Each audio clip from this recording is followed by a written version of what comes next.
Hey everybody, it's GauntletX and welcome back to some more Magic Green, and today we're going to be playing the Tarkir Dragonstorm Early Access event once again, so thank you very much to Wizards of the Coast for providing me with this early access account, and without further ado, let's hop into an early access pre-release draft of the brand new format.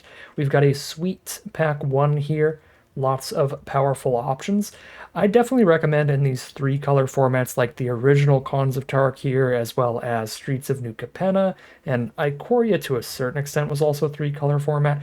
You would really prefer to stay to a strong two color pair from the start, one of the two color pairs that aligns with multiple of the different clans. So while it looks like a three color set with a bunch of cards like Kotus here as a green, black, and blue Soul Tie rare, I think I'm going to try to stay a little more streamlined here, go two colors in that way. If we get past powerful rares in one of the two different clans, we can go in that direction. So those are the two best cards in the pack. The Coaches there, the indestructible, try to hit your opponent and maybe draw some cards out of their deck with it. What I don't like about Kodos is if your opponent just has a 3/3 on board, he just sits there and does nothing. The Dragonfire is really nice because you get to play it as removal early, and then it does not really matter that it costs so much to flashback with the Harmonize ability. 1 mana for 2 to any target is already good. So if you recast this even insanely late in the game, you got a pretty good deal off the card. So I like the Dragonfire a lot there. And again, as I was saying earlier, I really don't want to start with a 3-color card if I can avoid it.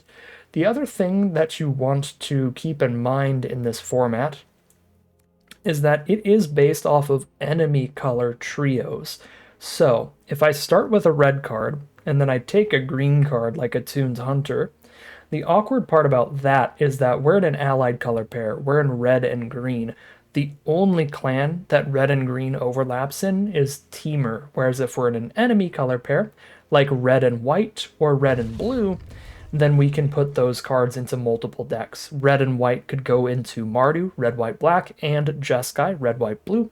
And red and blue can go into Jeskai, red, white, blue, and Temur, red, blue, green. So if I'm taking another solid monocolored card out of that pack, I want to take a white or a blue card ideally.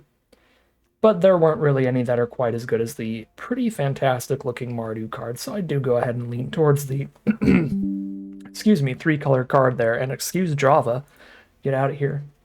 Pick number 3 now. We've got a Descendant of Storms, so we could have red and white as our main 2 colors for now. This card seems really strong. It's got the new Endure mechanic. That means when you endure 1, you either make a 1/1 or put a +1/+1 counter on this. Very good card. It sits there and gets bigger and bigger and bigger as you activate it, or it spits out more and more little creature tokens there. So really nice for an aggressive deck. I like the Descendant of Storms there. Pick number 4. Unending Whisper is pretty nice if you're playing a Jeskai deck, because the Jeskai archetype or the Jeskai mechanic in this format is Flurry. You really want to be able to cast 2 spells in 1 turn, and this is one of the easiest ways to do that. Just a single blue mana, draw a card, and then play whatever else you're going to play that turn to trigger your Flurry stuff. So I like that based on the direction that we are right now, but it is also early enough that we're not locked into trying to be red blue or red white or anything like that. We can still just take individually powerful cards like Skirmish Rhino, and that way if Abzan is particularly open, we've got a really, really nice 3-drop towards that deck. I still think I'm going to go for the Unending Whisper here though. Pick number 5. Here's a red-white card. Even if you don't have black in your deck, this is a fine 4-mana removal spell. Certainly much better if you cast it for only 3, but it's going to be good either way. I like the current decently enough here. Humbling Elder is also pretty good for Jeskai decks, though, as a 1-mana spell for Flurry. We'd actually have a lot of cards towards that here. Whichever colors are our main colors. If we take the Elder and we go blue-red, we've got 3 1-mana cards in blue and red towards a blue-red at the core Jeskai deck, or if we end up with red-white at the core, we have 2 1-mana cards in red and white. I don't mind the Elder here, but I think we still take Debilitating Current. Pick number 6. This pack looks pretty weak. I don't really know all the cards very well at all yet, so there's definitely been cards I'm sure I have overlooked and will overlook in future picks. We're just trying to get a nice basic deck right now as we learn the format. I guess I just put the Riverwalk technique in case we end up in blue, or the maneuver if we're in white. None of these seem particularly good. Pick number 7 now. Devotee shows off that flurry mechanic. It's not the strongest payoff for triggering flurry, but it is nice to have some extra fixing if we can end up in the Jeskai colors. Got a lot of red and white stuff here, some red and some blue stuff. I think this fits really well with a bunch of different directions we could go. If I were more familiar in this format, I could just like start reading signals here and try to hop over to some kind of green deck here off of maybe like this Inspirited Vanguard, but here nice and early, I'm just going to keep things pretty nice and simple. I don't want to hop around too much, and I've already got quite a few ways to jump from here that don't involve trying to move all the way over to green, so keep it a little simpler there, and I'm really happy with Sibsig Appraiser. 3 mana for a 2/1, not the greatest stat line, but you look at the top 2 cards of your library, put one into your hand and the other into your graveyard. That is efficient. That is a nice 2-for-1. 3 mana 2/1 plus draw a card, and you have some selection over what you want to draw there. Like that a lot. Pick 9. So we have a blue-red at the core Jeskai deck. I think Frontline Rush would still be perfectly splashable off of just a little bit of white later in a blue-red deck. And I've got a really good Mardu card, and this is a card that works even better in Mardu, where you care about spitting out a bunch of tokens with that mobilize mechanic, making tokens every time you're attacking. So having another card towards that potential Mardu at the core deck is nice too, if blue seems really cut here. So Mardu or Jeskai being the 2 ways to go. Red, blue, splash white, or red, white, splash black is how this draft is looking. I think we just take Narset's Rebuke here. 5 mana, deal 5 at instant speed, and you exile whatever you hit. The part that makes this worth the mana cost, 5 mana is a bit high for removal, is that you also get blue, red, white out of this spell, which means it gives you the mana that you need to flurry something else out with it and cast another spell in the same turn, which is pretty sick. Pick 12. These cards both look pretty bad, but I guess the Sun Shield looks a little stronger. And Humbling Elder, I don't think that's going to be horrible if we're flurrying all over the place, getting pretty aggressive here in blue-red. Get an Intimidator last pick anyway. Look, perfect rare. Frostcliff Siege, 1 a blue and a red. You get to choose Jeskai or Temur. If you choose Jeskai, you draw a card whenever one of your creatures deals combat damage to a player. If you choose Temur, all your creatures get +1/+0, trample, and haste. Pretty flexible. It's actually not insanely powerful on either half. They both have their own moderate downsides where this doesn't impact the board at all the turn you play it. I wouldn't be surprised if once I get more familiar with the format, I just find that Channel Dragonfire for the 2-for-1 removal, or Teeming Dragonstorm for the ability to maybe recast this and get a million 2/2s off this card. I wouldn't be surprised if one of these actually ends up being better than Frostcliff Siege, but I'm really deep into blue-red right now and early enough in the format, being in the pre-release here basically, that I'd rather just try out the blue-red rare, see how well it works out for our deck here.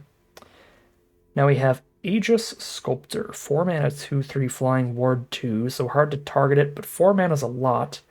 But at the beginning of your upkeep, you can exile 2 cards from your graveyard to put a +1/+1 counter on it, so almost always probably a 3/4 flyer by the time you're attacking with it. It's pretty cute. Is there anything else good? Yeah, we can splash in a Stormplane Detainment removal spell, because we're Jeskai here. Or, what, 5 mana, 3/3 bounce something? It's a little expensive, but not horrible. I actually like the Dawnbreaker too, but white is the splash for how we're looking. I'm going to stick to our core colors here, just take a blue or a red card. Actually, you know what? I'm gonna try out Fleeting Effigy. This is literally like just the flurry enabler. Beginning of your end step, return it to your hand. So you know that for 1 red mana each turn, you can cast 1 spell. So you can flurry like everything you're casting.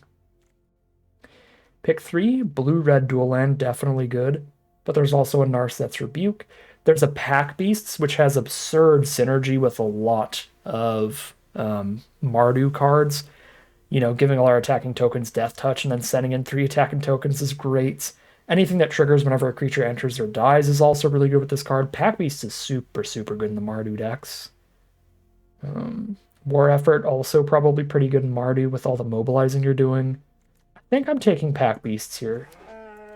We're not a Mardu deck, but this could still be pretty good off the splash with a card like Frostcliff Siege, where all of a sudden all these mobilized tokens are really likely to be able to get at least 1 creature hitting our opponent and drawing us a card, so I like that. Pick 4 now. +1/+1, Trample Haste. If you flurry this, each turn you flurry, you get a 1/1 monk and auto-equip. That feels strong. Try that out here, but there's also the Effortless Master, which is just really big for the mana cost. The only problem with this card is that it just dies to 1/1 removal, but so do most creatures. Doesn't give you any extra value or anything, but a 4 mana 6/5 Vigilance Menace is pretty nasty, but we'll take the opportunity again to play around with the rares here. Play with some stuff we'll get less opportunities to toy around with.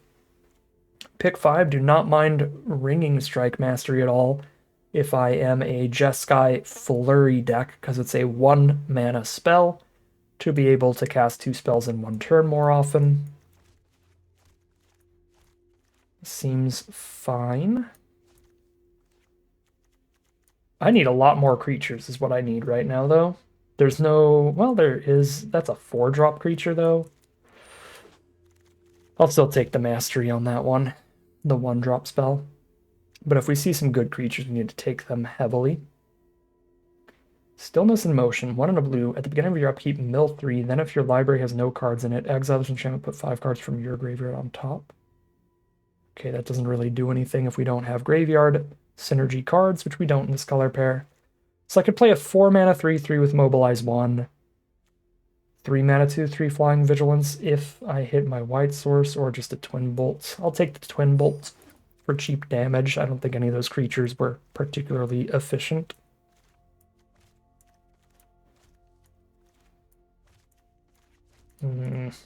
Somebody's taken all of our efficient blue-red creatures here, all of our cheap stuff. Here's like a random 4 mana threat, I guess.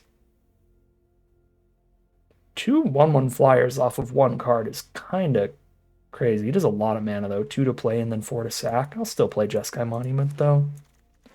Try that out. 2 1/1 flyers, pretty good with the Frostcliff Siege yet again. Pick 8, there we go. That feels pretty late for Sibsig Appraiser. It's just a good value play up front. Play around with that. Pick 9, another Jeskai Devotee. I will definitely take it. I like Humbling Elders in this deck too. But I'm going to get the 2 drops on curve. Try to consistently get some creatures out on board.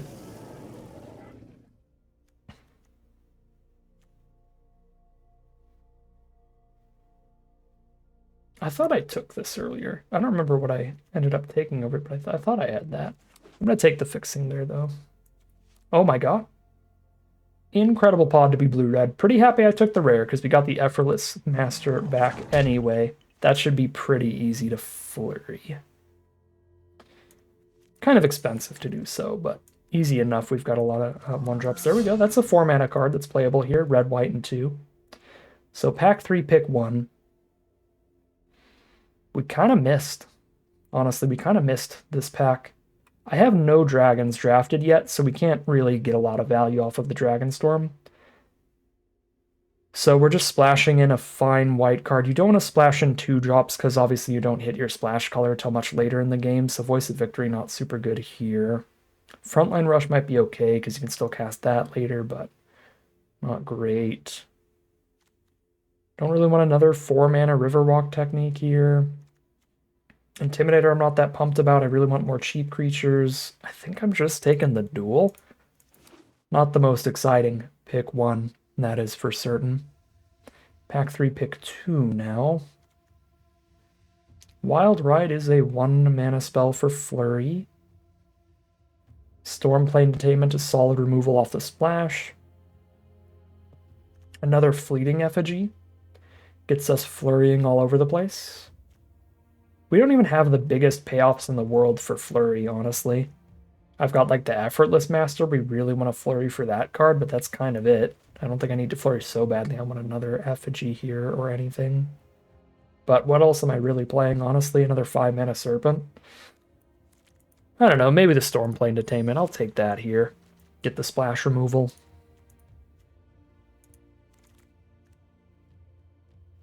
Pick 3, another Effortless Master we're definitely playing. Bellringer is fine. Obviously synergistic with Flurry because your second spell costs 1 less, makes it easier to cast 2 in 1 turn. I don't think it's strong enough to take over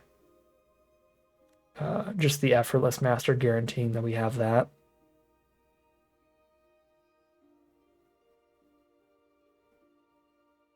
These Dragonstorm cards are pretty fun.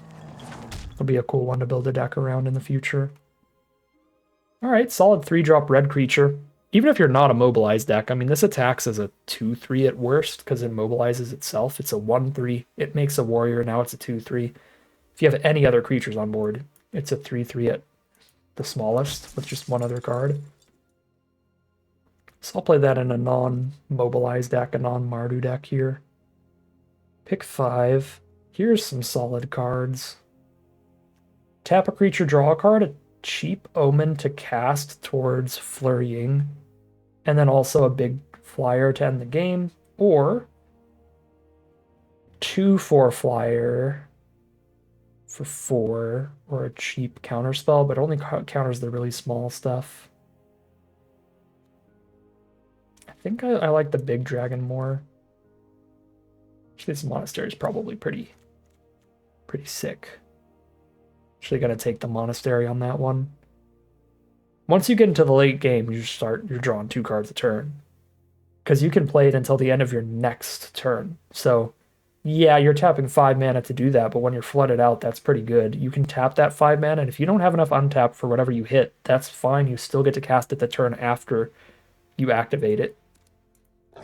So that's pretty sick. Take a solid 2-drop creature there. Definitely needed that. Happy to see it. We could take a red-white duel or another 1 mana draw card with the Unending Whisper here. Just get another 1 mana card for flurrying. Pick number 8. Underdogs is a fine 3-drop creature. Definitely in the market for a little bit more creatures here. If I get another good 2-drop, I think the curve looks pretty great. I don't think we're going to get one, though. Feels a little too late for that to be particularly likely. I'm going to cut the Victor. The mana's pretty hard on it. We need the white.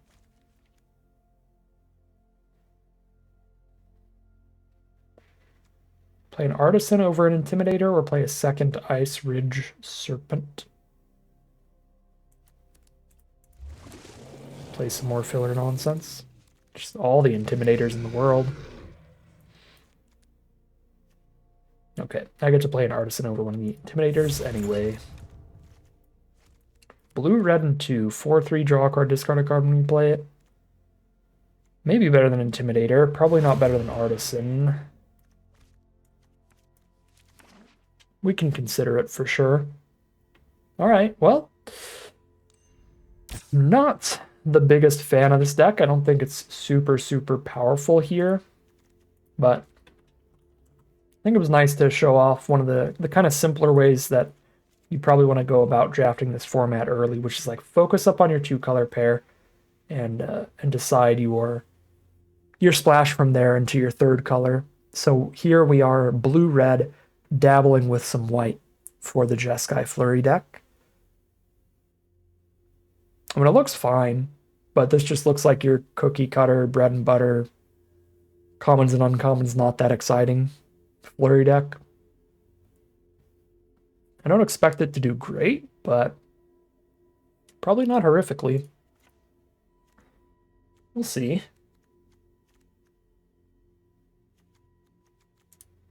15 creatures, Pretty solid count. I don't want to really cut any more of those. Probably cut some of the more expensive stuff that's harder to double spell with.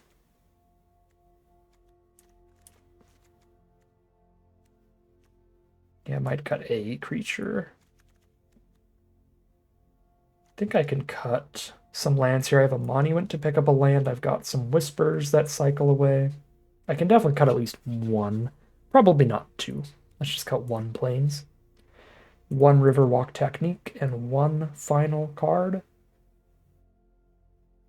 I mean, I guess what we can do here is if I cut the Detainment, then I'm just a pure blue-red deck, and the mana base is really consistent at that point. I don't really have a way to clear out any big creatures then, so we put the tempo play back in. The bounce a big creature, the Riverwalk Technique. Yeah.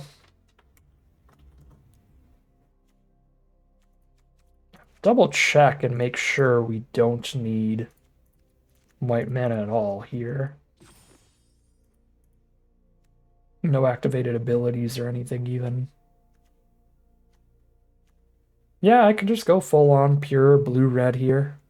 We didn't manage to pull a good Jeskai rare. I mean, there's the Frostcliff Siege, but that's obviously just a blue-red rare. All right.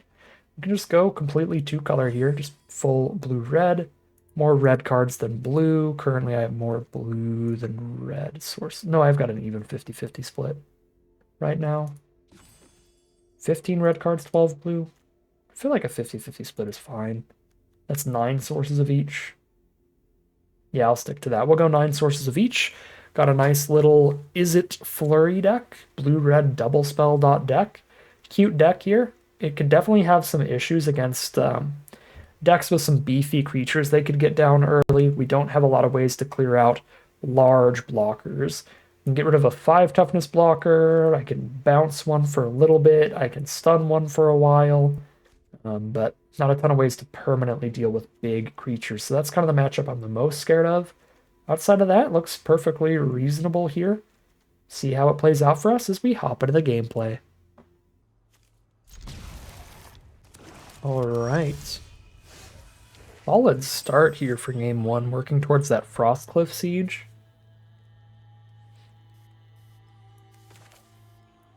I don't have a 2-drop either here. I'm just going to jam 2 damage, play my tap land, jam 2 damage.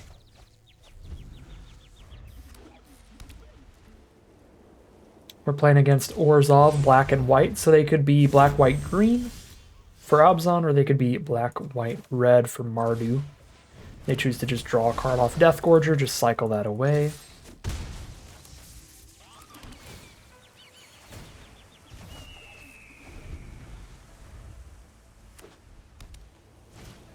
Avenger of the Fallen, some kind of bomb rare. 2/4 Death Touch. Mobilize equal to the number of creature cards in their grave. So just a 2/4 Death Touch, but a 2/4 Death Touch for 3 is still quite the stat line. Let's play the Appraiser and see if I can dig for something to help get through that body. Twin Bolt, not really. The Elder does make it so on one attacker block it doesn't kill anything.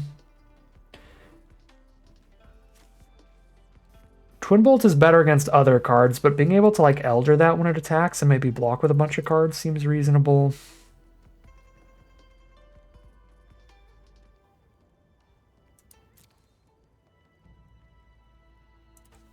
I think I still just take Twin Bolt here.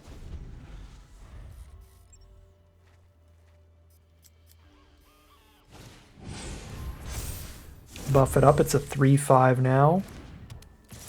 No Mobilize at least, but pretty glad I chose Twin Bolt over the Elder, because now we'd have to get to 5 power, and even then it would still have the 1 power to Death Touch away whatever they want.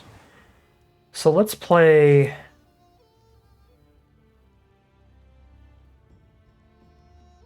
Siege here. And weirdly enough, I'm really tempted to go +1/+0 Trample Haste. Because then next turn I play Fleeting Effigy and Effortless Master, and this Master is a 7 power Vigilance, Menace, Trample, Haste. Yeah, I think we try to outrace here. This card's going to be so bad for us if the game goes long and we have no way to interact with it, so full speed ahead with the siege instead of value. I was not expecting to basically ever cast this siege for the Temur half, so this is already pretty interesting. The 3-color Skirmish Rider, or Skirmish Rhino for the 1-mana Dragonfire Blade equip is rough. They still can't block the Menace from the Effortless Master at least, but the crackback is going to be huge.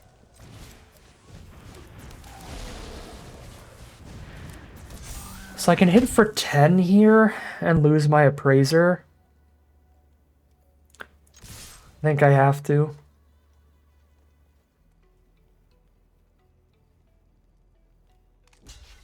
Our best bet by far is to just cheese them out, getting just a couple more damage in next turn and twin bolting their face.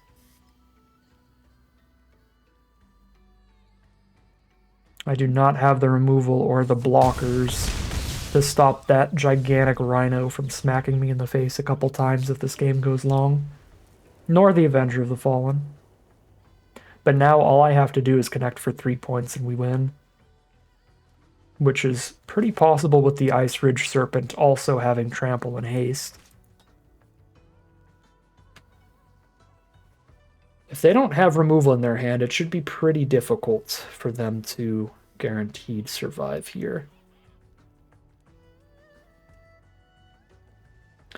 I don't have the mana to Serpent one of their blockers and Twin Bolt their face, so I can't insta-lethal them. I would have to be able to hit them here and then also survive another swing from our opponent, which could be quite difficult.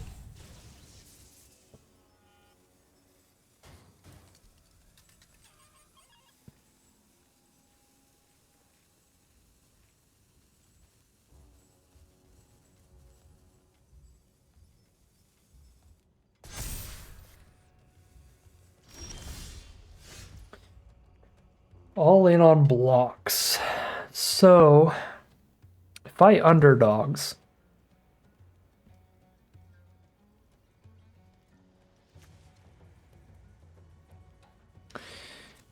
they can block Appraiser, a 2-1 and a 2-1, take Master's damage and die.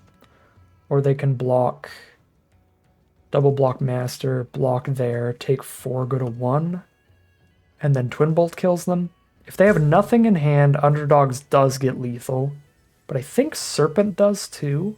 If I Serpent, bounce the Avenger, double block takes 7, or block there, takes 7. Yeah, either way, they die if they have nothing in hand, and I think Serpent is the safer play if they do have some kind of removal, because then they're only killing like one of our cards out of nowhere instead of multiple.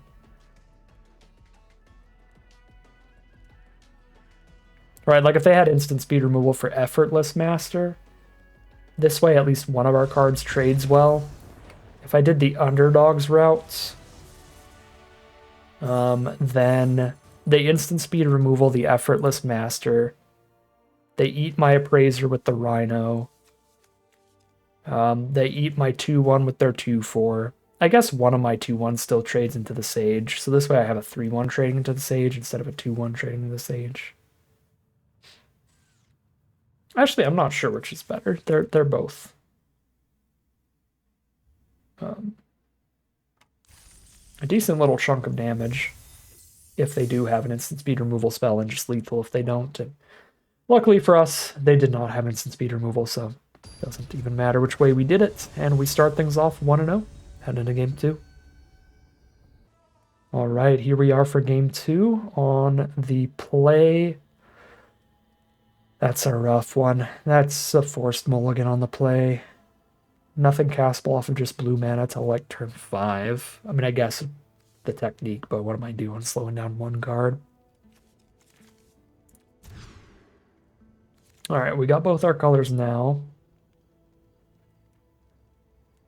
But we're still not doing anything till turn 4. This is an awkward one for sure. I think it still has to be the keep here. Can't really mold a 5.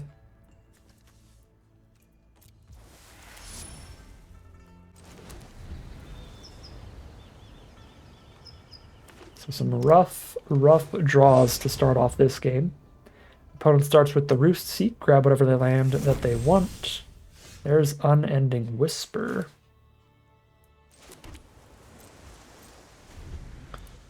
With a card like Effortless Master in my hand, I'm not going to jam out the Whisper. I'm going to save that to lock in the turn 5 Effortless Master. Because we can go Artisan, get the treasure, and then go Whisper plus Master even if I don't draw land 5. And we're not under pressure here because we're on the play. They just got a single 2-1 down. It's fine. Champion of Dusan, 4-2 Trample. That is much worse for me, but I can just trade my 3-3 into it. Although, this is one of those cards that gets solid value if they do trade into it. Because they can put a +1/+1 counter and a trample counter on another card later. Pretty decent.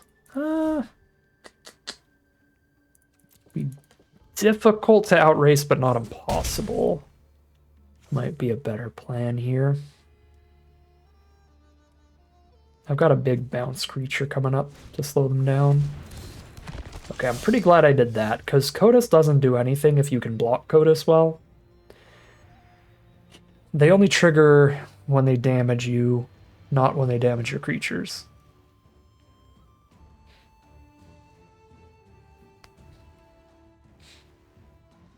It's going to be really bad if they make it any bigger. So let's actually force them to spend 5 on untapped for that thing. And then slam down the Master here.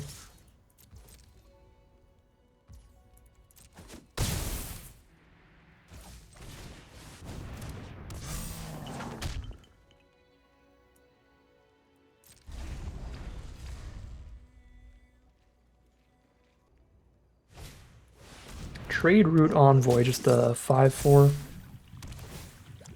Gain a life. Pass the turn.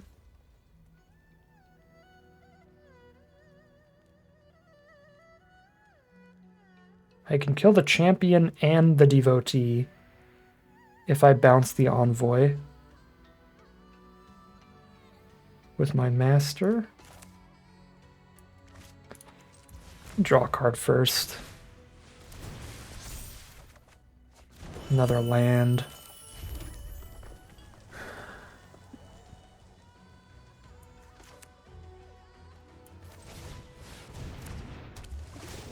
Yeah, these are not great trades for our opponent.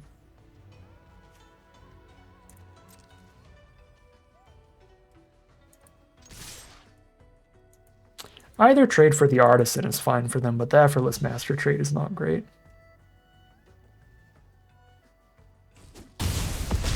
Sure.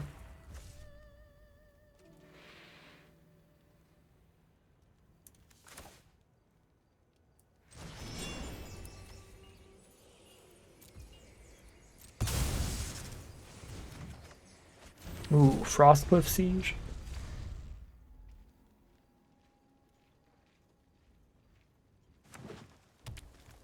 So they can go for some renew value now. They can spend the 2 to put a counter on somebody and then play the Envoy to draw a card. But they play the Envoy first, so they're playing something else here. The top deck removal. Yeah, 5 damage to 6/5. Tragedy. Oh. Alright, I need Monastery to find something here. Siege does literally nothing. If I do +1/+0 trample, I'm just trading into a 5/4, and if I do the draw card whenever we damage them, it does straight up nothing. I'm not even attacking, so we just activate Monastery instead.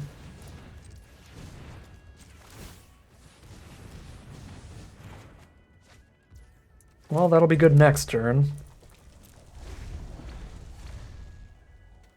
So they don't have the mana to untap Kodas and put the +1/+1 counter onto Kodas. That would be a really bad time. So then they have a 3-power Kodas hitting me, exiling 3 cards, trying to cast 3 mana or less stuff out of our deck for free.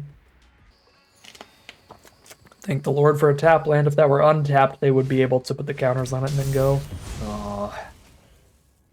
Runner, 2 removal spell draws in a row. And we know they're top decks, because if they had the removal earlier, they definitely would have killed the 6/5 earlier.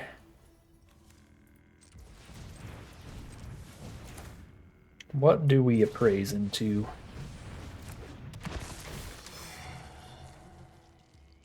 The underdogs. Can twin bolts devotee plus shoot them for 1? That can't be that good. It's probably underdogs. I guess the nice thing about the twin bolts is I could cast the siege and twin bolt in the same turn.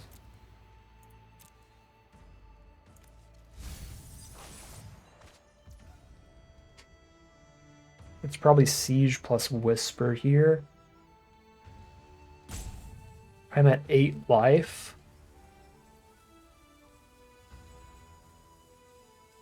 Okay, never mind. This plan is not going to work well either way. I guess I needed to just twin bolt the 2/1. I'm too low to like try to go trample haste and send an appraiser. I can trample haste and then have the block for the 3/3, I guess. No, I have to chump envoy at this point. Yeah, I have to draw like perfectly to have a chance now.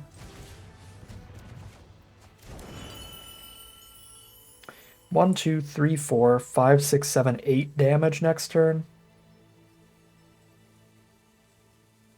On the crackback. I mean, 1, 2, 3 for this, and 1, 2 for that. If I draw a 3-mana or less creature, it's possible that I top deck into lethal. That's our only hope here now. I have to underdogs first, though, actually. I can't even make this like a 3/1 and go on blocks, because then they just untap Cotus. I block there and take 8 and die. So I have to underdogs first, and then siege next turn.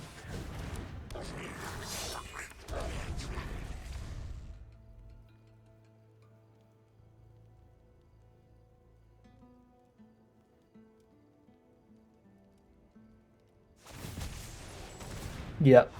Trample on Dakotas is super bad here. That's probably game. I only have 4 toughness out.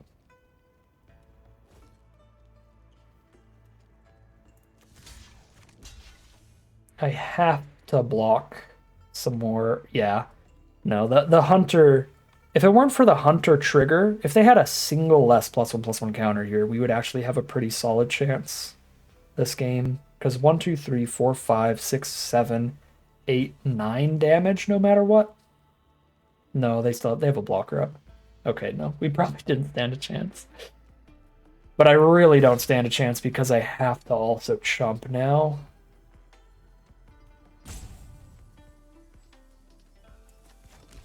Alright, bummer. The land clump just came a little too early. If we hit a little more creatures earlier instead of those lands there, we would have had probably just enough pressure to get somewhere, but really didn't. Rebuke.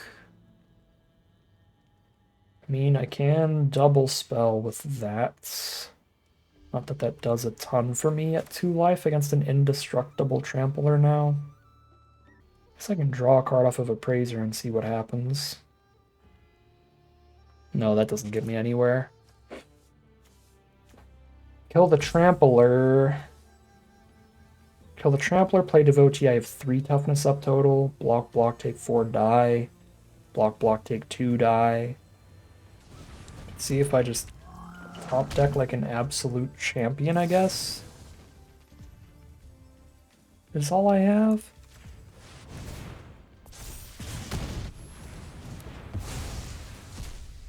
Like Whisper or Siege has to hit something perfect, and I don't even have like the mana for it. Yeah, I don't know. I mean, they just take the trade here and then kill me on the crackback. There's like different ways to do this where I'm just like completely tapped out and I draw 1 card. There's gonna be a no shot. Alright, 1-1, heading into game 3. Here we are for game 3. Mana curve coming in hot again. Nothing but 3 drops. It's definitely not how you want your flurry draws to go. And it's certainly partially self-inflicted. We have like 2 1-mana creatures and 4 2-mana creatures. So we only have 6 cards at less than 3 mana on the creature curve. Jeskai mirror match here. Sure. 3-drop. Kill our 3-drop. Let's appraise something that's not a land, please. That's actually a good land. It's actually a very good land if this game goes really long. The equipment is also really good, though.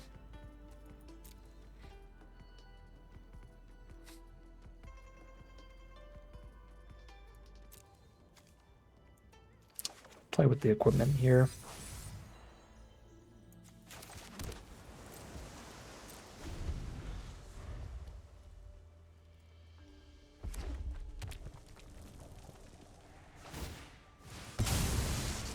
Get the burbs.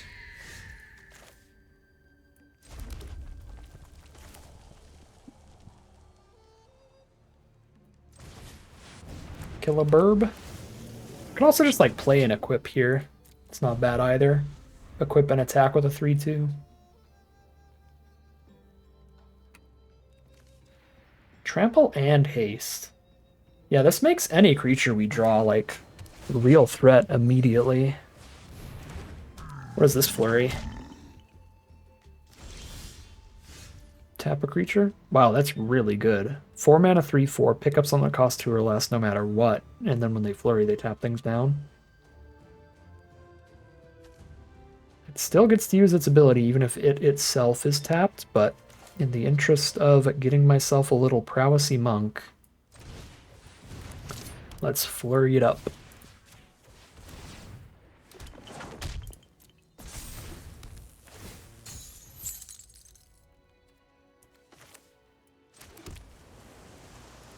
Although I am just moving the equipment over for more damage. 1 more point of damage this way. Alright, come on, any spell off the top.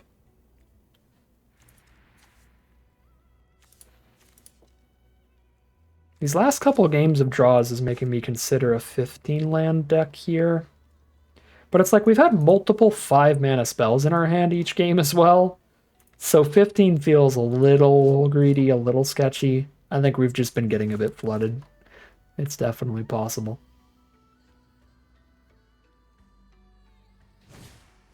Monastery Messenger. They can put a removal spell back on top of their deck, but they still have to spend their next draw step drawing into it. Come on, any non-land card will be so good here.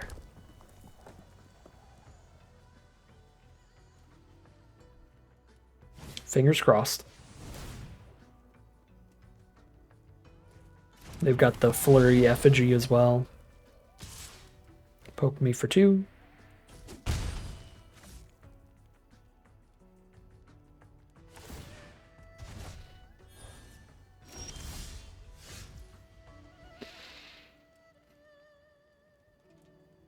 I did say any non-land spell. That one's pretty insignificant, but it's still double spells here.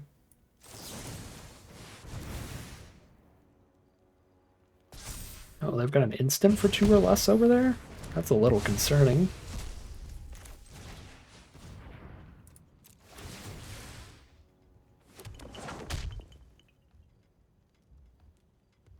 I don't think I move this.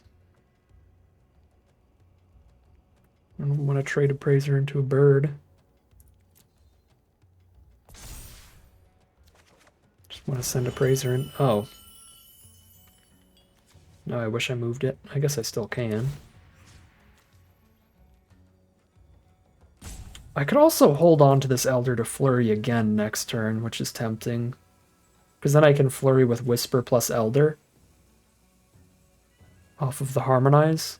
Yeah, let's actually go Whisper plus Elder next turn. Get another Harmonize trigger. Or another flurry trigger. Unless I have to use this as a combat trick. It looks like I have to use this as a combat trick.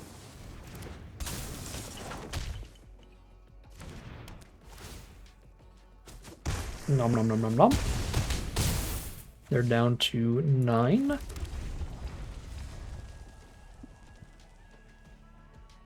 This is a pretty cool deck. Very different from what we've been playing around with in Sealed. Kind of flurry archetype is fun. Again, I think it's definitely a weaker build of the deck. But I'm liking the concept for the future.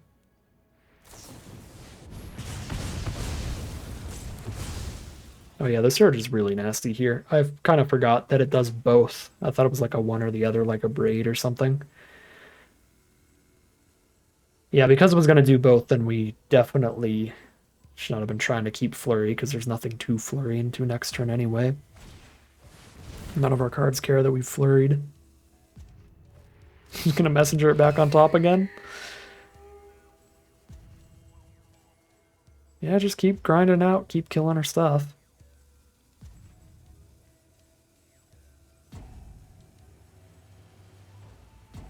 Or do they think they need to draw into something else badly enough here? They do choose to draw into removal again next turn. There's the underdogs off the top. Don't do anything immediately.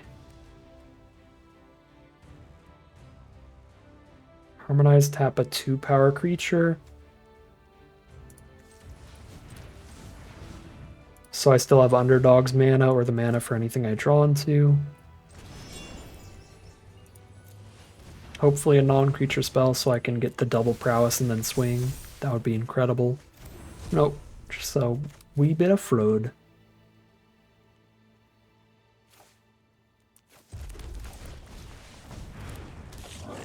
Alright, we make it wide.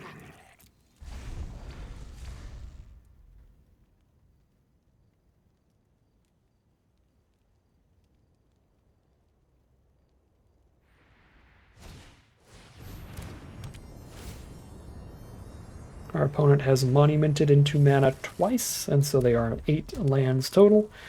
We have drawn all our lands naturally. We are on 8 lands total.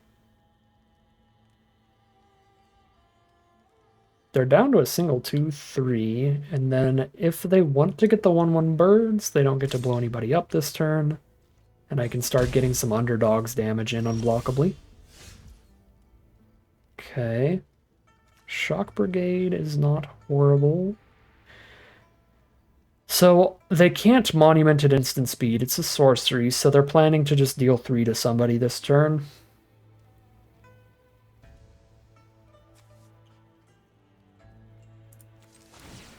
I guess make them deal 3 to the Appraiser instead of the underdogs.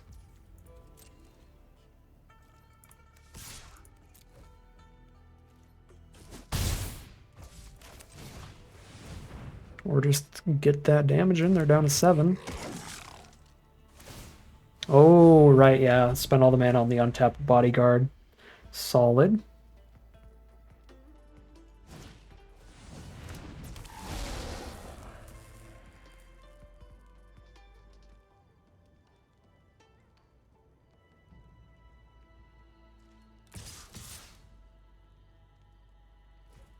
Yeah, go to 12.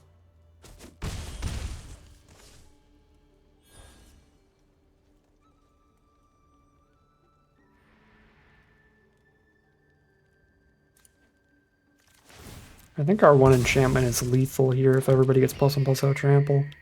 It's pretty close. No, they have 2 blockers they could take 0 with, and then also a removal spell, so probably not quite. Yeah, block, block, block, take 0 from all that, but then take 1, 2... Okay, block, block, take 0. Because now they've used that burn, so block, block, take 1, 2, 3, 4, 5, 6, 7, 8, 9, 10.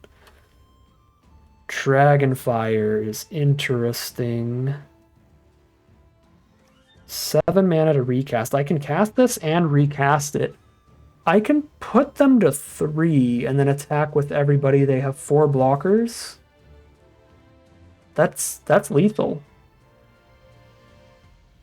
I put them to 3. They block these 3. These are the 3 biggest creatures. No, they have 4 blockers. They have 4 blockers. It's not lethal. Wait, no, it still is, right? They block these 4. Take 1, 2, 3 because of the mobilize trigger. It's exact seize. What a draw. Okay. I mean, I could be wrong here, but I'm pretty sure this is exact lethal.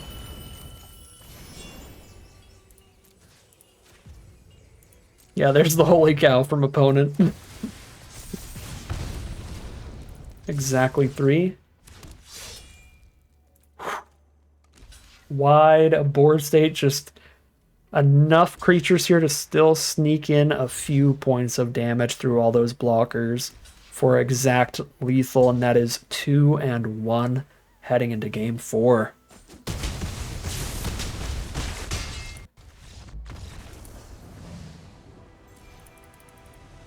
Here we are for game 4. This is a fine start.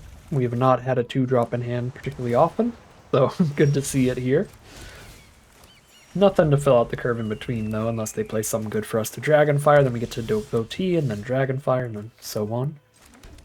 We are very good at hitting all our land drops here, which, I mean, we've only lost 1 game, so it has played to our benefit so far. If I didn't have exactly the 8 mana to double Dragonfire that last game, we wouldn't have got there, so...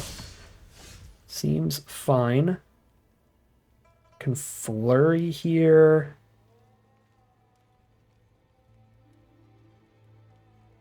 There's no reason to flurry, because this is a sorcery. If this were an instant, I could get the devotee attack in here. That'd be pretty sick. I would love to kill the Hardened Tactician, but I can't. Because getting rid of this before they mobilize into any tokens that'll die anyway would be really good. Because all of their mobilize triggers now just come with spend X, draw X, basically. If they have, like, mobilize too, boom.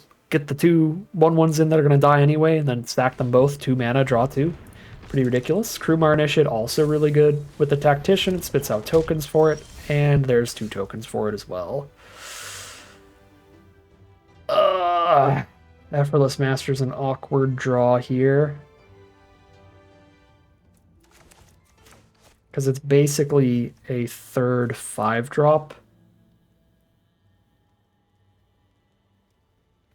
I have to save Dragonfire to do it. I think I need to Dragonfire now pretty badly already. I think I have to Dragonfire here. That means I get to Serpent next turn, and then I can Rebuke plus Master if I have 6 mana on board. Turn 6. So I can go Serpent on 5, Rebuke on 6.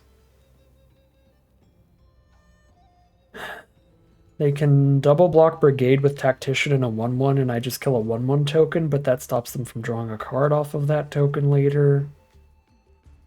Still probably not worth it. Tactician is going to take some names here. I mean, I guess that's not insane, right? It turned their 4 mana spell into 4 mana draw 2. Still feels bad.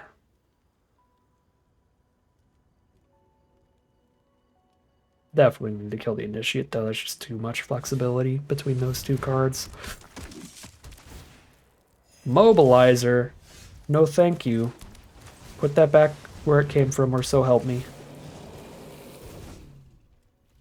I don't want you drawing all these cards. We do have Rebuke Master now. That's going to be nice.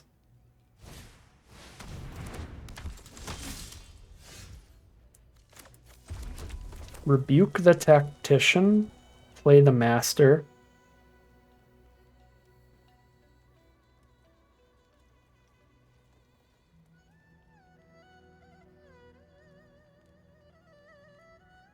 I think that's the play. I could Rebuke the Lancer too. Definitely also an option. But I need to kill the Tactician, I think, because if they just draw any other mobilized cards, it's still really, really bad for me. Whereas Lancer without something like a Tactician out is like bad, but not insanely so.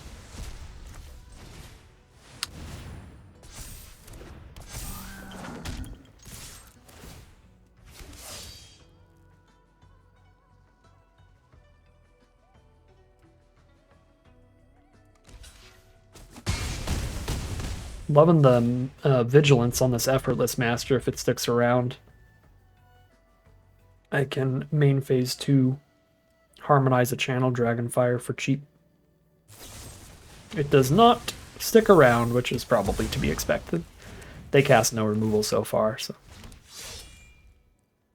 They got like a +1/+1 to everybody kind of spell here. Oh, another removal spell? Gross, alright. Down to 11. Yeah, we got an absolute race on our hands. Zergo's Vanguard. 1 mana. 1 mana from what I want to do. Just play both those. So this is 7 to hardcast it, so it costs 3 less with Intimidator. So 3 mana total. I'm 1 mana off from using Dragonfire also. I could Vanguard and Dragonfire. This is also the bigger threat on a future swing. I'm at 11. Taking 6 damage on board. They need some pretty specific spells, I think, to kill me here. I think I should Dragonfire the face instead of a token. It's close, but I'm going bold with it. I'm going face.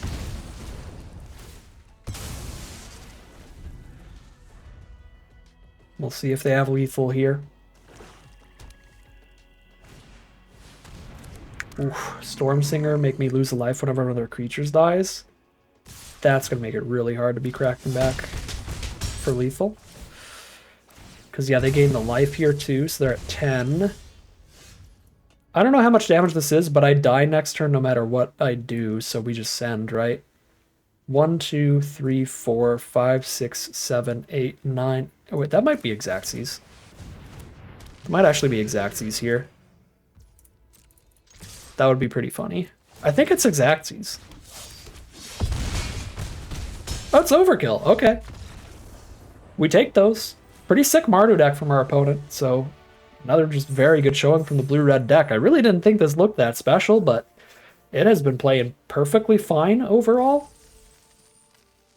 Only 1 loss here. We're 3-1 now. Very positive record so far, and no matter what, at least a 50-50 run this time around. We'll take it. All right. 3-1, heading into game 5. I shouldn't keep it, but I can't resist. We have 3 rares. We have all the rares. They're all so, like, specific and kind of narrow, though, that this doesn't do much as a hand for a little while here. Oh, I didn't see those weren't in the store when I started playing. Oh, I gotta go get those. We gotta get some Tarkir full arts. As you can see, when I started playing in the early access, just all the Modern Horizons lands. Okay. We play the underdogs. Depending on what they play here, that's going to depend on what we choose the siege for. They play a 2-1? Okay, we probably choose draw a card then, and then just attack both. And they have to kind of go trade. So we force some bad blocks here.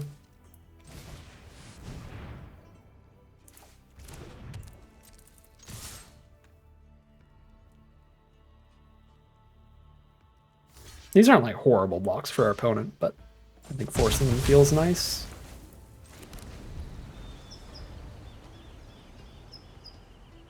We have a potential card advantage engine if I can hit some creatures for it. Which does include monk tokens, if we can flurry at all. That's a flurry. It involves killing a 2-1.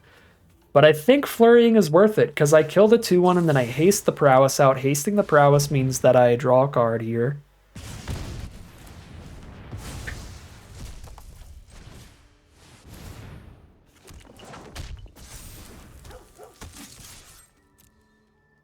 Now that's great value. It's a token and a card draw for doing that.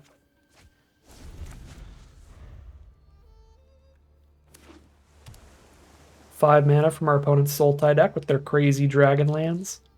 The Dragon's Eye basics. The Aragon book cover. Constrictor Sage. Stun the Vanguard. Moderately awkward to bounce something that has a good enter effect like that, but still worth getting the damage in for dang sure. Drawing the card here. Frostcliff Siege popping off. I don't know if this is the first game we chose the draw card part of it. It might be. Multiple blockers here, 4/4 and a 3/3, great card, and I'm bloodin'.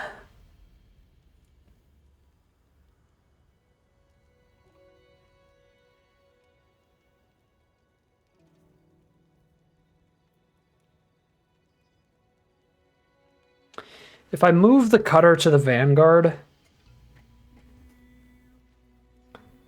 I force the 4/4 to trade into it. And then with the mobilize trigger, I guarantee that I draw a card again.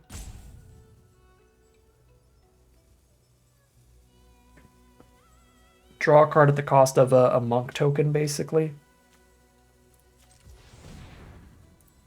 I feel like this is probably worth it. So the monk token just straight up dies here. The 1/1 token is going to die anyway, so I don't care if they do anything about that. We trade into the Earth Carver, draw a card.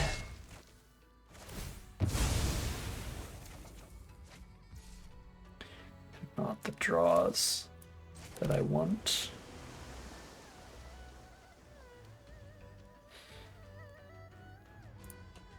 I'm going to exile for a draw over playing Devotee. Oop. I hate how close these are to your emote button. I wish I could click on them without accidentally opening emotes a little more easily.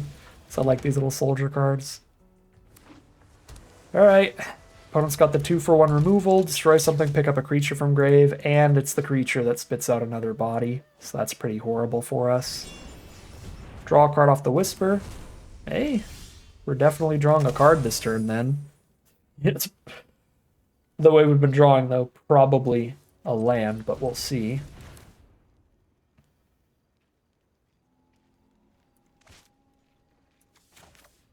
I actually really don't mind double spell here. Killing a Death Toucher with Dragonfire feels pretty good. And now I don't have to spend any mana to equip Devotee to draw the card, which means I can also use Monastery to draw another card. By playing an untapped land here and just letting Swiftwater Cliffs hang out in exile forever.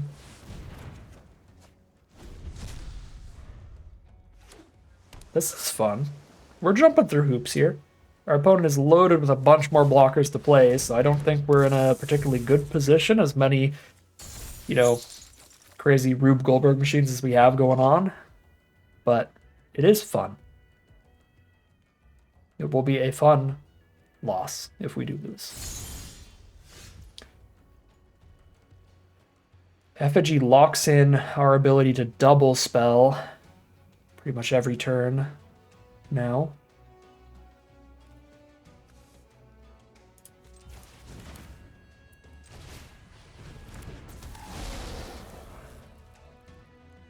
Make Devotee a 4/4 trample to force the Sage to block that. That still doesn't draw us a card, though. But it does let us kill the 4/4. Then I also can buff the Effigy to make the Effigy trade up instead of activating Monastery this turn. I think I have to do that.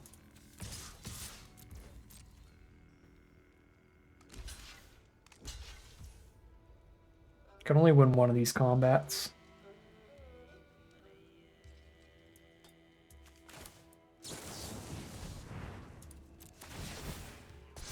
Trade on both.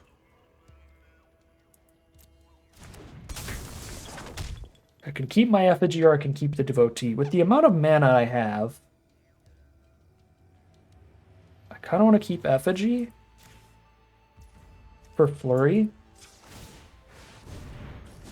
And the fire breathing effect with our trample equipment is also pretty scary.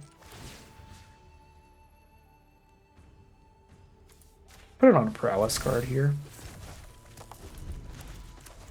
That might attack for 3.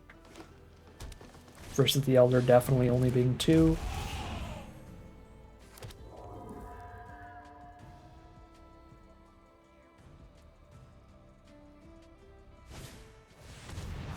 Okay. Lion Weight is such a great card. Ooh, Ice Ridge Serpent is such a great card.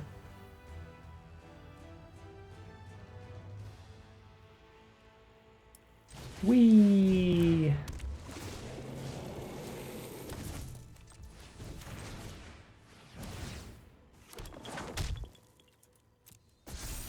I think I'm just gonna move that to the Serpent here anyway.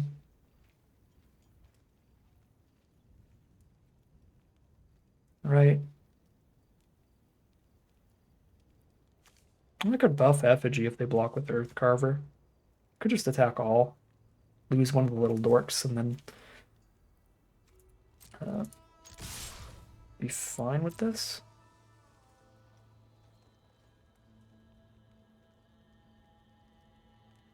Actually, I can even post-combat Dragonfire the Earth Carver to finish it off if they block the non-Effigy. If they just block the Effigy, then I'll just obviously trade.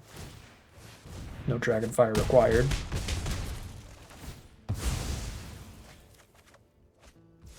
Cool.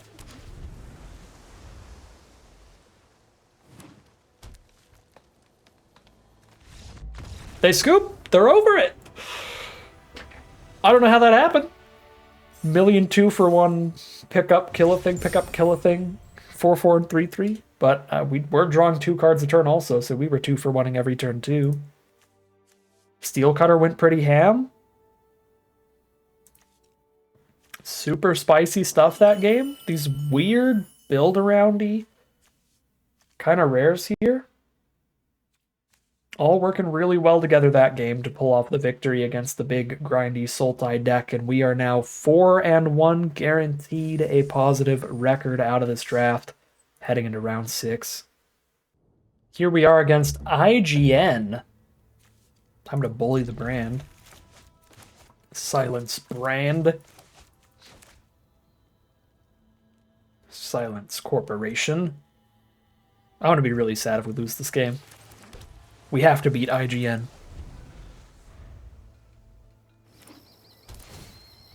Blossoming Sands. Green and white source to start them off. Got a Siege coming up to try to start drawing cards off of. I think we get the Elder down. In the interest of attacking with the Siege out.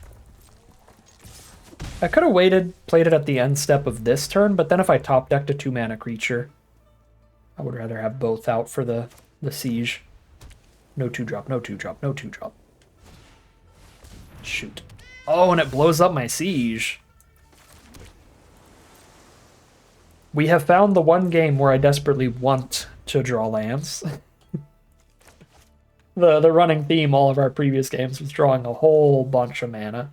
This time, we need that mana bad, because I can only play enchantments right now, and they have the card to blow them up.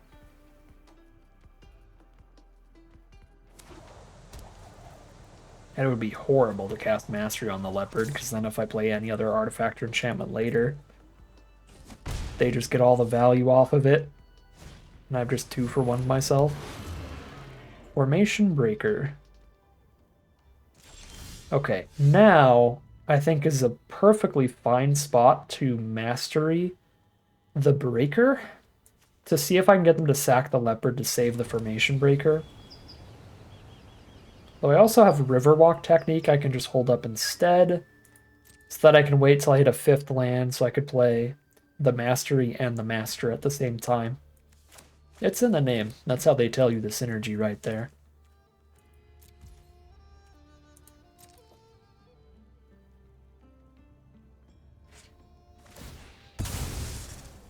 So, we'll see IGN's 3rd color here, which I assume is, yeah, black. Because they're green and white, the only color trio, the only clan with green and white in it is Hobzon and green, white, black.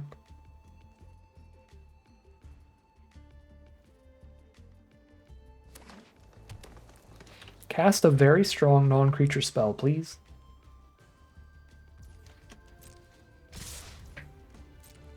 Can't block that, can I? Nope.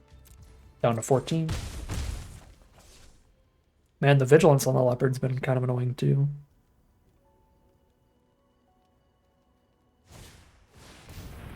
Hey, a very strong non-creature spell. Look at that. 4 mana negate is sometimes just good enough. We did miss the land draw to play our Effortless Master this turn. So we play Devotee and pass. I am ready to trade into Formation Breaker. Please do not play any +1/+1 counters, or that thing's going to turn into a 3/3.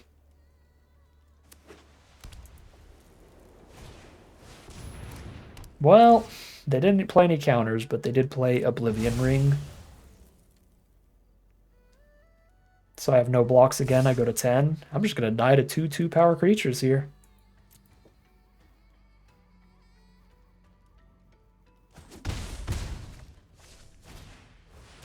Abzan Monument gets a land and makes an XX, where X is the greatest toughness among creatures control. It makes a 2/2 still right now. Oh, that was not what we wanted to draw. That was not what we wanted to draw. I'm under so much pressure, I gotta just play a 4/3 then. Sadness. I don't really have any other line I can go for that turn.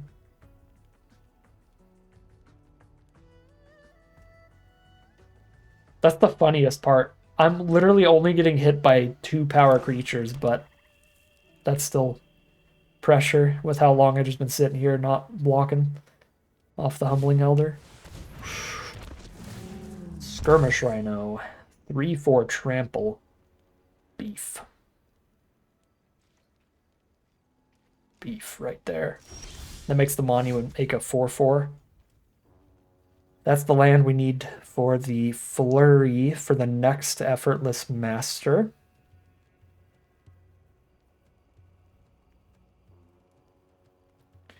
Can also play the Siege and try to draw a card here. But I think I'm playing the next Effortless Master. Now they have to spend 5 to untap the Rhino and have it up on blocks. They can double block and kill Effortless Master, but they don't have the 5 untapped to not just double block here. If they want to block it. They probably take it. They're at 22 life.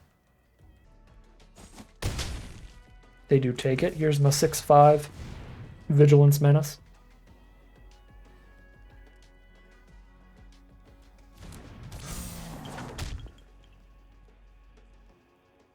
Sack the leopard, get rid of the strike. Fair enough, I killed something with it. Good enough for me.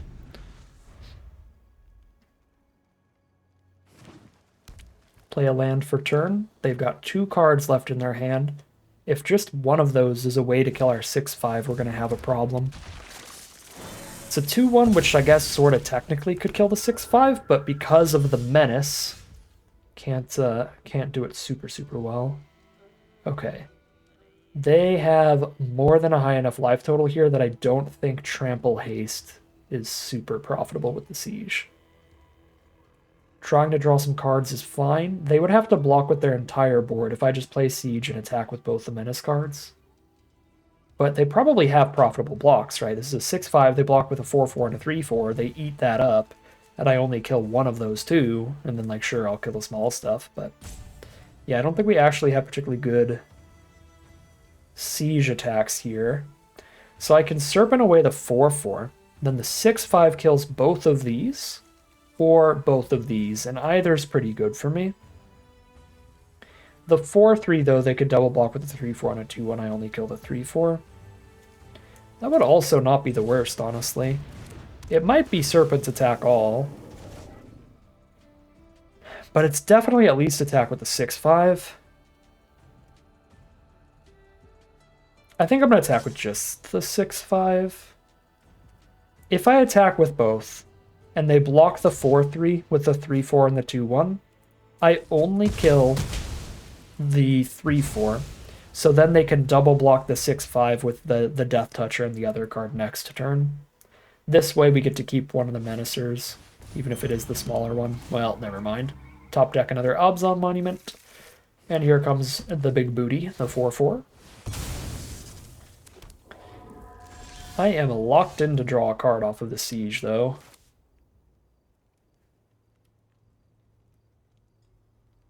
Chump attack with the Elder to do it.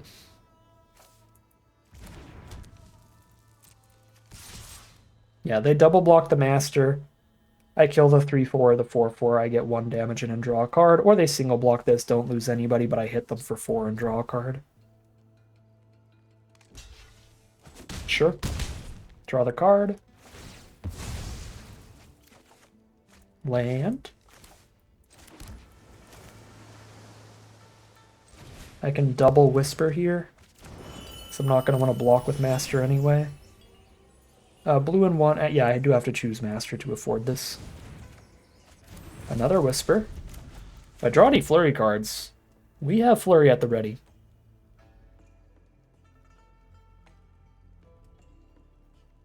I like this card a lot.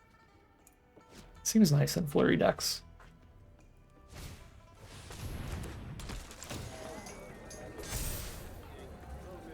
It's kind of narrow.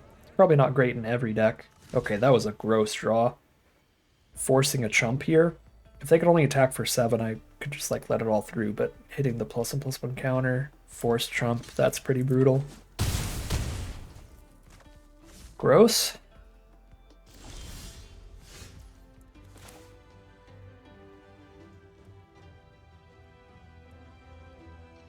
Double block Rhino, go to 2.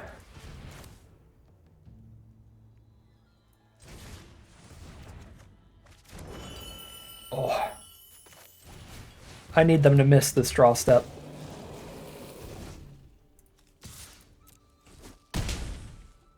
If they miss this draw step, I think I win the game. But there are quite a few cards they could draw into where we just die. Any removal spell, we just die.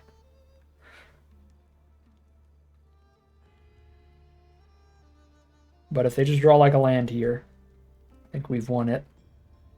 They're thinking a lot.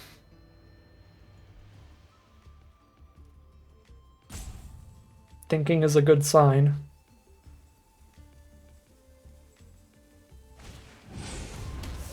Never mind.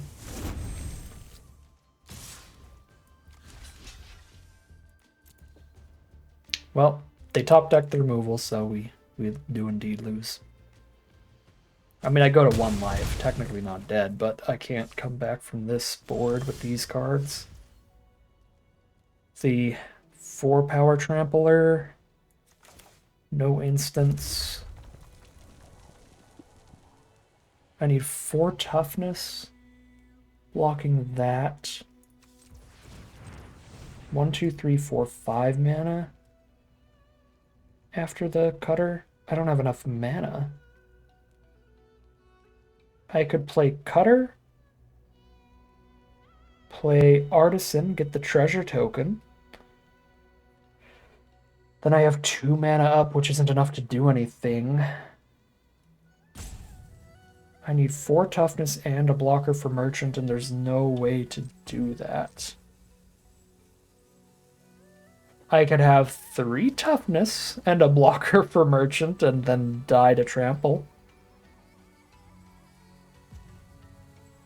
If I play Cutter and Appraiser, that's 3 toughness total. 1, 2, 3, and then I have 2 mana up to draw into something.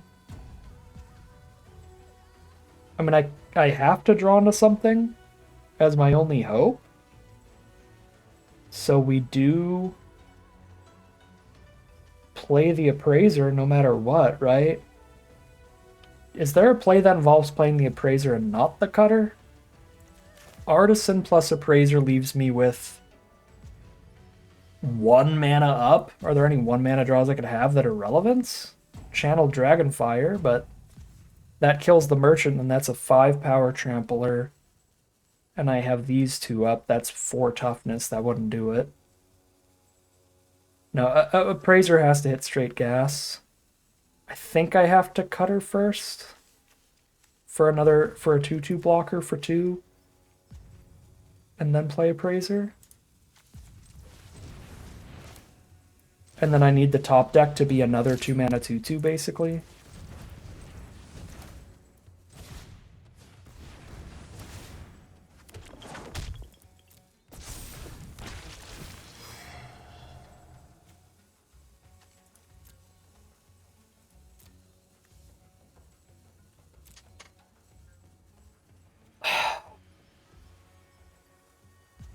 That's like as close as you could possibly get. That's so depressing. Like, I get the prowess trigger to have 4 toughness blocking the 4 power trampler, and I kill the merchant, but then because the merchant dies, it puts another counter on the rhino, and then they have 5 trampling power against my 4 toughness through the prowess. Ah. If they just didn't hit that removal last turn. No, not the removal. Didn't hit that merchant last turn to force the chump.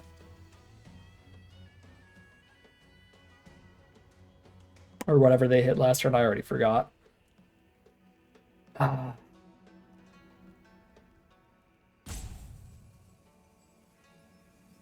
Oh, shoot. Sorry, they're waiting on me. I'm so sorry. That's so disappointing.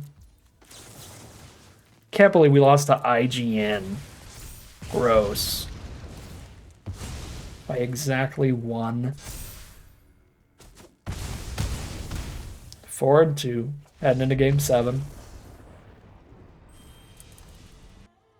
Alright, here we are on the play for game 7.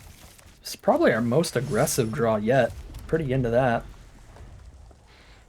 3 different solid 2-mana plays. Let's start with the Devotee.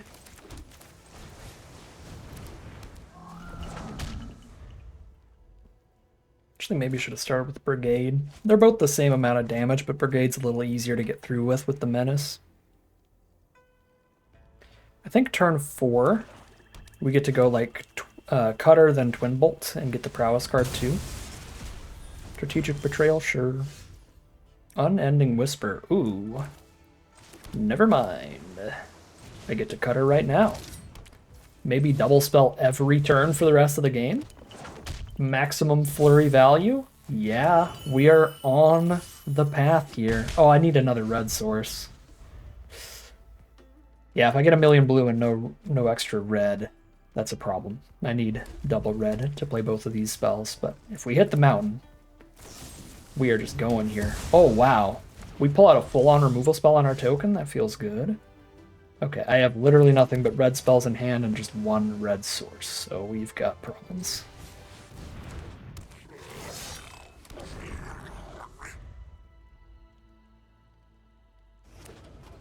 Any land, I get to double spell off of Rebuke and something else. Oh, yeah, it's going to be any land. I don't even care if it's a red at this point. Oh, Arena. Okay, not being able to kill the Butcher immediately is going to be bad. I don't have any plays that are even relevant in the slightest here.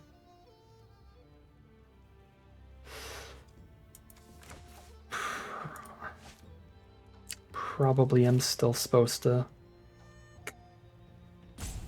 Plane Brigade.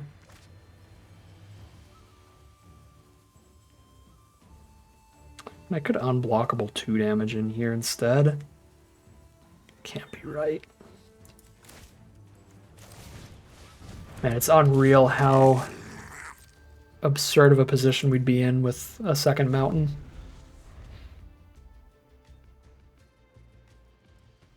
It actually matters a lot that this Devotee died then.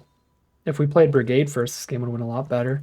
Killing the Brigade instead, and us having the filtering to be able to cast 2 red spells each turn. That is awkward.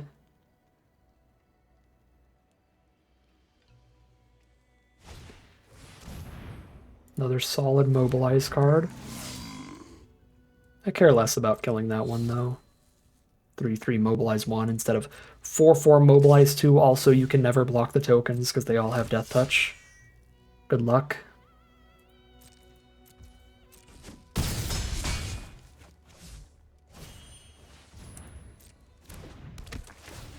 Come on, red source, come on. Any land at all still good. But really a mountain would be wonderful.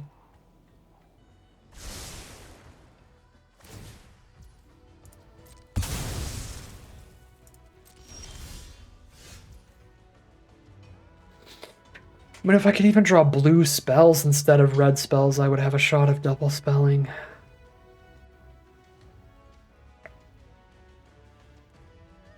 This is such a disappointing ending. We're getting really far behind. We're going to die really soon at this rate. If I had double red, like if the devotee managed to stick around or we just drew a second red source, we would have double spelled literally every turn, like 3 or 4 turns in a row. And had tons of removal happening here against all this stuff. Feels like it would have been almost impossible for them to stabilize from us flurrying all over, but instead, without the second red, it's almost impossible for us to stabilize them mobilizing all over.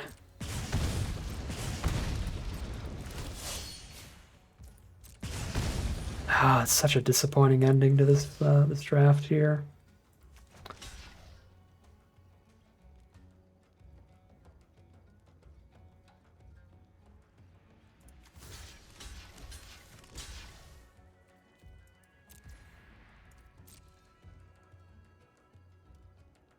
There's still a chance it's not over.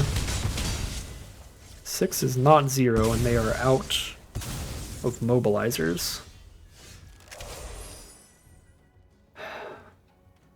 But this feels like it was our last chance to hit the removal, because without killing Sharpshooter, there's so many cards that can kill me here.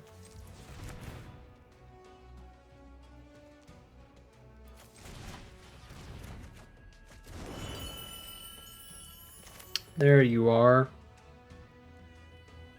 Devotee 2.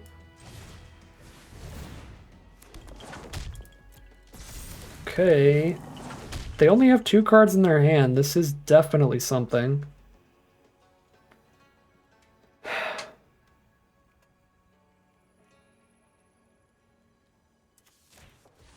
Kill the bear. That can buff the whole board with that 5-mana ability. That's really bad for me. And I can't kill the Sharpshooter as much as I want to.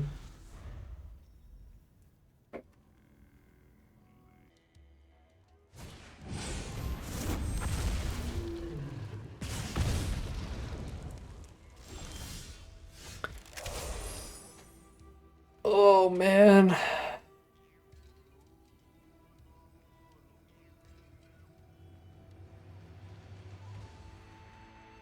If they play any creature, I die, because I can't do anything to the flyer or the Sharpshooter.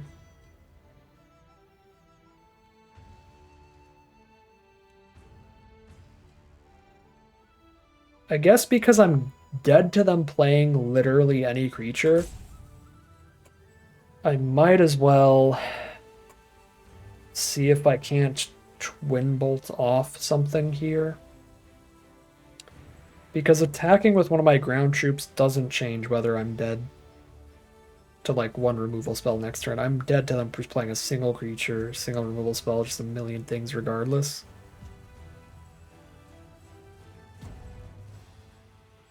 I think I see if we can maybe at least Twin Bolt something.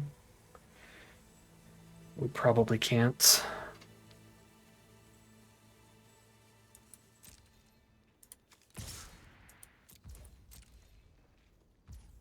Yeah. I mean, I could Twin Bolt the Devotee, but that doesn't do anything.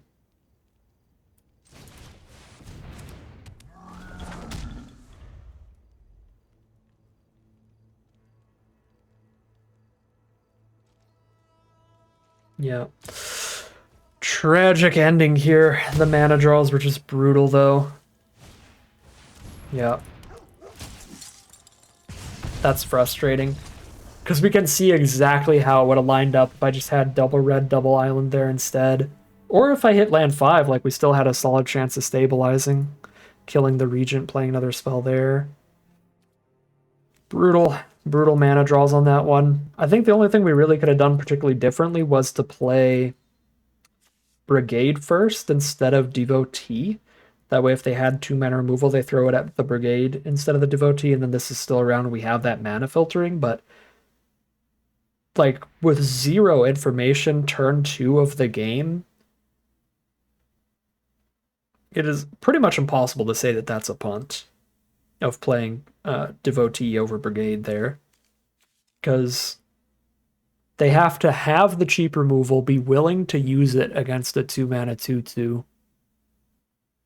And we have to not draw red for that to matter. Like, so much stuff specifically has to go in specific directions later in the game. It's a really weird line to be like looking that far ahead and assuming that much about the game to play Brigade over Devotee. Not that I think that playing Devotee first is better in a vacuum, but I think that thinking about Devotee potentially dying to like 2-mana removal and then us not hitting mana is not a reason to factor into playing Brigade or Devotee. The reason to play those 2 cards on turn 2 is entirely based on like which one do we think is hitting a little better, which one is more important to have on the board first. It really doesn't have anything else to do with the long game. So, not a ton we can do about that one. Is what it is. All right. Dang. Yeah, very solid run here. Very fun deck with all the flurrying stuff. I'm sad I didn't get to play with it more there because it really felt like the way that hand was shaping up, we would have been doing such crazy stuff with just one more red source. We would have kept that pressure on. And the game would have gone completely differently, but we just couldn't get that second red. All right, really fun deck here. It played so much better than I thought it would. It looked like super mid here. Definitely too low on the 1 and 2 mana creatures. But overall, actually played really nicely here. We were 4 and 3, and some of those losses felt relatively unlucky. Like again, that very last game that we played, just one more red source in that opening hand, and I think it's actually pretty locked in to be a victory instead. And some of the other losses, we were pretty flooded out even for like a 16 land deck there. So yeah, I think the deck did really well. The biggest issues with it were variance related.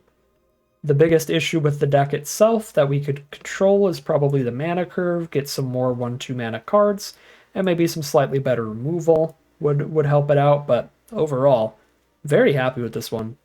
It played so much better than it looked, and I'm pretty excited about Jeskai Flurry nonsense in the future. That's going to be a fun, unique archetype, and it was certainly quite different from the sealed decks we've been playing around with that have been the big, grindy, soupy decks. This was very streamlined, very focused, very synergistic, so kind of as I expected with the sealed. The sealed and draft in this format do seem to play quite a bit differently, where the draft decks are very synergy-oriented, getting into those color pairs and stuff, and the sealed decks are very splashy, play the big power stuff. So very cool to have a format like this where sealed and draft are so different, at least from my experience so far. So sweet draft to start us off.